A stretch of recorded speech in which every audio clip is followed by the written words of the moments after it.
प्रिय बच्चों, आप कैसे हो? मैं सिमरन हिंदी क्लासेस में आपका अपने चैनल पर स्वागत करती हूँ। आज मैं आपको कक्षा 12 हिंदी के पाठ तीसरा अयोध्या सिंह उपाध्याय काव्यखंड से पवन दूत का पाठ पढ़ाऊंगी। यह अयोध्या सिंह उपाध्याय द्विवेदी युग के कवि हैं और इनकी जो पवन दूत का रचना है वो प्रिय प्रवास से ली गई है। इस बारे में आज मैं आपको पाठ पढ़ाऊंगी। देखिए, कभी भी बच्चों को मायूस नहीं होना चाहिए। कामयाबी के लिए हमेशा प्रयत्न करते रहना चाहिए। कभी ना कभी आपको मंजिल अवश्य मिल जाएगी, तो अपने आप को कभी भी निराश नहीं समझना चाहिए। इसलिए मैं बच्चों को उत्साहित करने के लिए कुछ कहना चाहूँगी कि सामने हो मंजिल तो रास्ता न मोड़ना, सामने हो मंजिल तो रास्ता न मोड़ना, जो मन हो वह ख्वाब न तोड़ना। सामने हो मंजिल तो रास्ता न मोड़ना, जो मन हो वह ख्वाब न तोड़ना। और हर कदम पर मिलेगी कामयाबी तुम्हें, हर कदम पर मिलेगी कामयाबी तुम्हें। बस सितारे छूने के लिए, बस सितारे छूने के लिए कभी ज़मीं न छोड़ना, बस सितारे छूने के लिए कभी ज़मीं न छोड़ना। देखिएगा, आपका पवन दूत का पाठ है। देखिएगा, बैठी खिन्ना यक दिवस वह गेह में थी अकेली, आके आंसू द्रग युगल में थे धरा को भिगोते।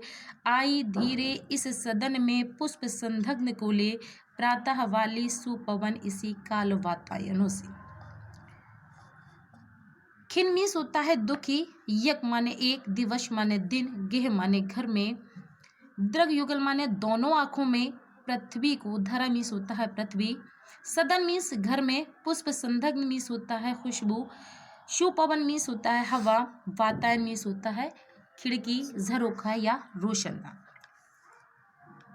तो यहाँ प्रसंग में बताना चाहेंगे कि प्रस्तुत पद्यांश में राधा द्वारा प्रातःकालीन पवन को फटकार लगाने का वर्णन किया गया है कि राधा को लगता है कि प्रातःकाल की सुगंधित जो पवन है उनके दुख को और अधिक बढ़ा रही है। इसका यहाँ पर मार्मिक वर्णन किया गया है। बैठी खिन्ना यक दिवस वह गेह में ते अकेली। कवि कहता है कि राधिका जी एक दिन अपने घर में दुखी मन से अकेली बैठी हुई थी। आके आंसू द्रग युगल में थे धरा को भिगोते, और उनके दोनों आंखों से बहने वाले आंसू पृथ्वी को भिगो रहे थे, धरा को भिगो रहे थे। आई धीरे इस सदन में पुष्प संदग्ध को ले, प्रातः वाली सुपवन इसी काल वातायनों से। तभी प्रातःकालीन सुगंधित पवन, तभी प्रातःकालीन सुगंधित पवन रोशन दानों से होकर घर के अंदर प्रवेश करती है। फिर से देख लीजिएगा, कवि कहता है कि राधिका जी उदास मन के साथ घर में अकेली बैठी हुई थी और उनके दोनों आंखों से बहने वाले आंसू पृथ्वी को भिगो रहे थे। उसी समय प्रातःकालीन सुगंधित पवन रोशन दानों से होकर के घर में प्रवेश करती है। संतापों, ग्राफ दूसरा देख लीजिएगा। संतापों को विपुल बढ़ता देख के दुखता हो, धीरे बोली सा दुख से श्रीमती राधिका यूं, प्यारी प्रातः पवन इतना क्यों मुझे है सताती, क्या तू भी है कलुषित हुई काल की क्रूरता से। संताप मीस होता है दुख, विपुल मीस होता है अत्यधिक, दुखता मीस होता है व्यथित, धीरे बोली है वहीं हो जाता है कैंसिल। प्यारी प्रातः पवन इतना मुझे है सताती, कलुषित मीस होता है दूषित, काल मीस होता है समय, क्रूरता मीस होता है कठोरता। संतापों को विपुल बढ़ता देख के दुखता हो, संताप मीस होता है दुख। राधिका का जो दुख है और अधिक बढ़ गया, वह दुखी होकर पवन को फटकार लगाते हुए कहती हैं, पवन को फटकार लगाते हुए कहती हैं कि हे प्रातःकालीन पवन तू मुझे क्यों सता रही है, हे प्रातःकालीन पवन तू मुझे क्यों सता रही है। क्या तू भी समय की कठोरता से दूषित हो गई है, क्या तू भी समय की क्रूरता से दूषित हो गई है, क्या तुझ पर भी समय की क्रूरता का प्रभाव पड़ गया है, क्या तुझ पर भी समय की क्रूरता का प्रभाव पड़ गया है। वह दुखी और पवन को फटकार लगाते हुए कहती हैं। इससे राधिका का दुख जो और अधिक बढ़ जाता है और वह प्रातःकालीन पवन से कहती हैं कि हे प्रातःकालीन पवन तू मुझे क्यों सता रही है, क्या तू भी समय की कठोरता से दूषित हो गई है, क्या तुझ पर भी समय की क्रूरता का प्रभाव पड़ गया है। देख लीजिएगा, देखिए काव्य सौंदर्य में आपको बताना चाहूँगी भाषा। देखिए अयोध्या सिंह जो उपाध्याय हैं उनकी भाषा खड़ी बोली है। रस इसमें वियोग श्रृंगार है, क्योंकि राधिका जी कृष्ण जो है ब्रज को छोड़ करके मथुरा चले जाते हैं और जहाँ पर बिछड़ने का वर्णन किया जाता है वहाँ पर वियोग श्रृंगार होता है। इसके बाद आता है आपका अलंकार। अलंकार इसमें अनुप्रास और मानवीकरण है। इन्होंने मानव के प्रति जो मार्मिक चित्रण किया है, इसलिए यहाँ पर अनुप्रास और मानवीकरण है। गुण है प्रसाद। देखिए गुण 3 प्रकार के होते हैं, माधुर्य, प्रसाद और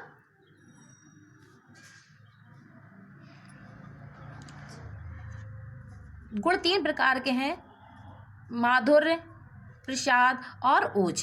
देखिए तो जहाँ पर प्रसाद, जहाँ पर सीधे सीधे पढ़ने से सीधा सीधा इसका अर्थ समझ में आ जाता है, वहाँ पर आपका प्रसाद गुण होता है। यहाँ पढ़ने से ही पहचान लगा लेते हैं, समझ जाते हैं कि इसका अर्थ समझ में आ रहा है, इसलिए यहाँ पर गुण प्रसाद है। शब्द शक्ति अबधा है, क्योंकि अबधा जो है वो 3 शब्द शक्ति 3 प्रकार की होती है।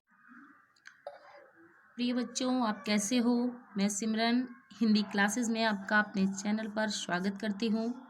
आज मैं आपको कक्षा 12 हिंदी के पाठ 3 अयोध्या सिंह उपाध्याय काव्यखंड से पवन दूत का पाठ पढ़ाऊंगी।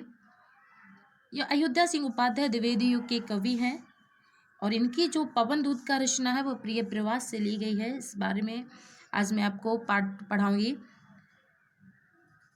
देखिए कभी भी बच्चों को मायूस नहीं होना चाहिए, कामयाबी के लिए हमेशा प्रयत्न करते रहना चाहिए। कभी ना कभी आपको मंजिल अवश्य मिल जाएगी, तो अपने आप को कभी भी निराश नहीं समझना चाहिए। इसलिए मैं बच्चों को उत्साहित करने के लिए कुछ कहना चाहूँगी कि सामने हो मंजिल तो रास्ता न मोड़ना, सामने हो मंजिल तो रास्ता न मोड़ना, जो मन हो वह ख्वाब न तोड़ना। सामने हो मंजिल तो रास्ता न मोड़ना, जो मन हो वह ख्वाब न तोड़ना, और हर कदम पर मिलेगी कामयाबी तुम्हें, हर कदम पर मिलेगी कामयाबी तुम्हें।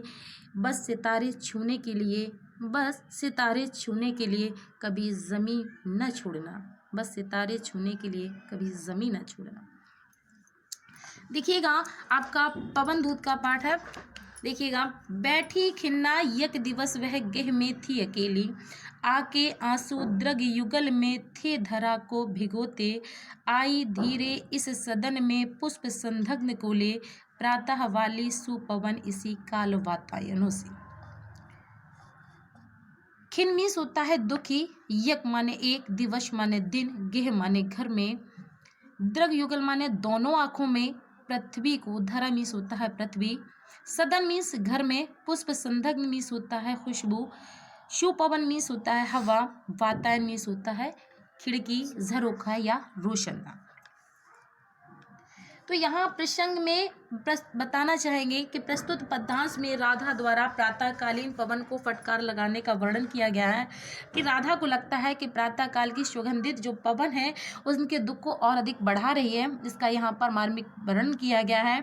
बैठी खिन्ना यक दिवस वह गेह में ते अकेली। कवि कहता है कि राधिका जी एक दिन अपने घर में दुखी मन से अकेली बैठी हुई थी, आके आंसू द्रग युगल में थे धरा को भिगोते, और उनके दोनों आंखों से बहने वाले आंसू पृथ्वी को भिगो रहे थे, धरा को भिगो रहे थे। आई धीरे इस सदन में पुष्प संधग्न को ले, प्रातः वाली सुपवन इसी काल वातायनों से। तभी प्रातःकालीन सुगंधित पवन, तभी प्रातःकालीन सुगंधित पवन रोशन दानों से होकर घर के अंदर प्रवेश करती है। फिर से देख लीजिएगा, कवि कहता है कि राधिका जी उदास मन के साथ घर में अकेली बैठी हुई थी और उनके दोनों आंखों से बहने वाले आंसू पृथ्वी को भिगो रहे थे।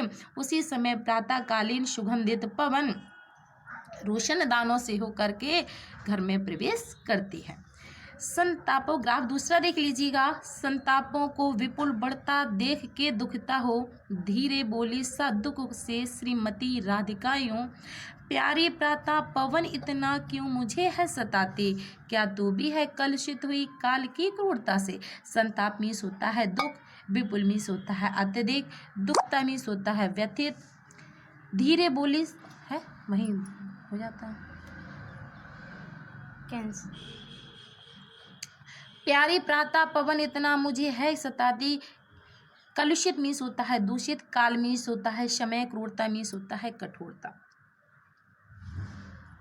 संतापों को विपुल बढ़ता देख के दुखता हूँ। संताप मीन्स होता है दुख। राधिका का जो दुख है और अधिक बढ़ गया, वह दुखी होकर पवन को फटकार लगाते हुए कहती हैं, पवन को फटकार लगाते हुए कहती हैं कि हे प्रातःकालीन पवन, तू मुझे क्यों सता रही है। हे प्रातःकालीन पवन, तू मुझे क्यों सता रही है। क्या तू भी समय की कठोरता से दूषित हो गई है।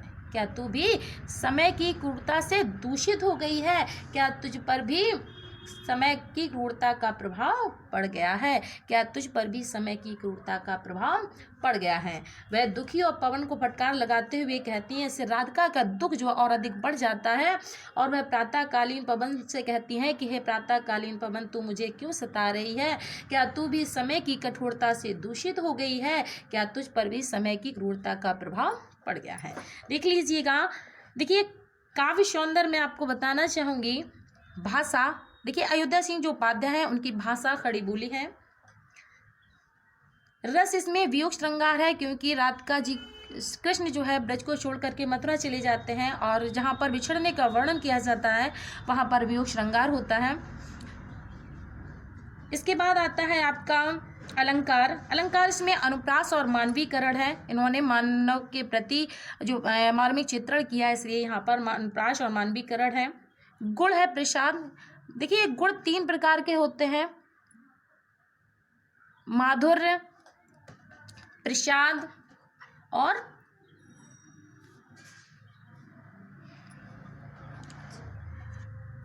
गुण 3 प्रकार के हैं, माधुर्य, प्रसाद और ओज।